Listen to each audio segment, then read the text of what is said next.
షికారి భద్రాచలం ప్రాంతమంతా గడ్డు మాన్యం. అది చీమల దూరం చిట్టడవులతోనూ కాకుల దూరని కారడవులతోనూ నిండి ఉంటుంది. ఆ అరణ్యాల్లో బ్రహ్మాండమైన వృక్షాలు ఆకాశాన్ని అంటుతూ పట్టపగలే చిమ్మ చీకటిగా ఉంటుంది. ఇటువంటి మహారణ్యంలో పులులు, చిరుతలు, ఎలుగులు, తోడేళ్లు మొదలైన వన్యమృగాలు స్వేచ్ఛగా సంచరిస్తూ ఉంటాయి. నాగుపాములు బుసలు కొట్టుకుంటూ పడగలెత్తి విహరిస్తూ ఉంటాయి. మహావృక్షాలపై సమస్తమైన పక్షి జాతులు గూళ్ళు కట్టుకొని నివసిస్తూ ఉంటాయి. అరణ్యాల్లో సంచరించే అడవి జంతువులను, నాగుపాములను, పక్షులను కొట్టడం అంటే జమీందారులకు, సీమదొరలకు చాలా సరదా. వాళ్ళకు వేట ఒక ఆట. ముఖ్యంగా సెలవు రోజు ఆదివారాలు వచ్చాయంటే వేటకు వెళ్తే గాని దొరలకు అసలు తోచనే తోచదు. వేటకు వెళ్ళి దొరగారు ఒక జంతువును కొట్టారంటే ఆయనకు సరదా తీరడమే గాక గొప్ప కీర్తి కూడా వస్తుంది. ఆహా, మన దొరగారు భలే అడవి పందిని కొట్టారు అంటూ జనమంతా ఆయన ధైర్యాన్ని గురించి, పౌరుషాన్ని గురించి చెప్పుకొనటమే కాక దొరవారిని వెన్నెల్లో పొగుడుతారు కూడా. అయితే వేటగాండ్రకు సామాన్యంగా అడవులకు పోయి ఇష్టం వచ్చిన జంతువులను గాని పక్షులను గాని కొట్టి తెచ్చుకోవటం చేతనే ఉండదు.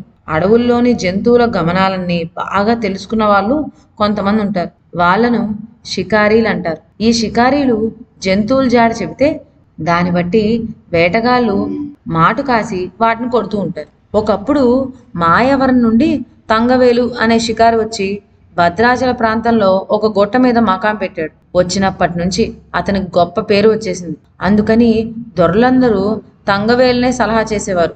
తక్కిన షికారులు పావలోనో అర్ధానో చేత పెడితే చాలు, తిండి తిప్పలు లేకుండా రోజల్లా దొరవారి వెనుక బానిసల్లా తిరుగుతారు. తంగవేలు మటుకు అలా కాదు. ఎవరైనా కాని అతన్ని బసకు వచ్చి సలహా పొందవలసిందే. తంగవేలు గుట్ట మీద తన కుటీరం నుండి కదలనే కదలడు.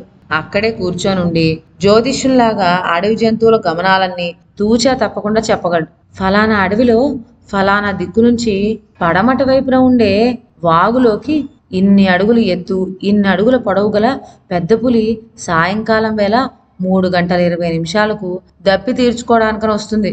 అవి తంగవేలు ముందుగానే వివరాలు చెప్పేవాడు. వేటగాండ్రు గడియారం చూచుకొని అదే సమయానికి ఆ దిశగా వెళ్ళి కనిపెట్టుకొని ఉంటే అతడు చెప్పిన కొలతల ప్రకారం ఆ పెద్ద పులి ఖచ్చితంగా వచ్చి తీరేది.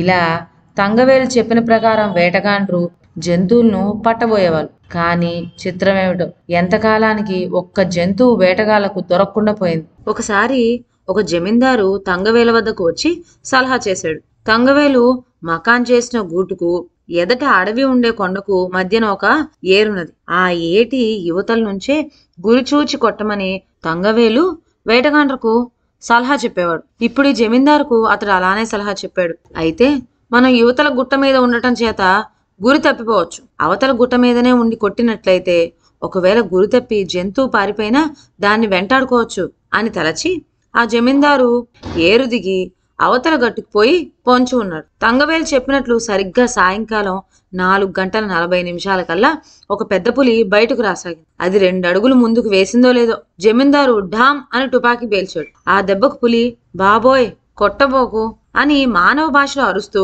క్రింద పడిపోయింది. ఈ వింత చూచి జమీందారు పరివారంతో సహా ఆ పులి వద్దకు పోగానే పులి చర్మం చించుకొని ఒకడు బయటకు వచ్చాడు. వాని కాలికి దెబ్బ తగిలి రక్తం మొదలైంది. జమీందారు వానికి కట్టుకట్టి స్థిమితపరిచాడు. తరువాత వాడిని సంగతి సందర్భాలు అడిగేసరికి, స్వామి, మేము తంగవేలు నౌకర్లం. 3 తరాలకు సరిపడే సొమ్ము అతడు మాకు ఇచ్చి ఉన్నాడు. అందుకనే మేం ప్రాణాలకు తెగించి ఇలా అడవి మృగాల వేషాలతో సంచరిస్తూ ఉంటాం. యజమాని మాకు ఏ రోజుకు ఆ రోజు ప్రొద్దుటే ఎవళ్ళు ఏ జంతువు చర్మంలో దూరి ఎన్ని గంటలకు ఏ తావుకు రావాలో చెప్తాడు. ఆ ప్రకారం మేము ఇక్కడ సంచరించాలి అంటూ చిత్రమైన తన చరిత్ర చెప్పాడు. మర్నాడు జమీందారు తంగవేలు బసకు వెళ్ళాడు. కానీ అప్పటికప్పుడే అతని కుటీరం ఖాళీ అయిపోయి ఉన్నది. ఇదండి మన తంగవేలు కథ. మరొక మంచి కథతో నెక్స్ట్ వీడియోలో కలుద్దాం. అంతవరకు సెలవు. నా ఛానల్లోని కథలు మీకు నచ్చినట్లయితే నా ఛానల్ను లైక్ చేసి సబ్స్క్రైబ్ చేయండి. షేర్ చేయటం మర్చిపోవద్దు. కొత్త కథల నోటిఫికేషన్ కోసం బెల్ ఐకాన్ ప్రెస్ చేయండి. Thank you.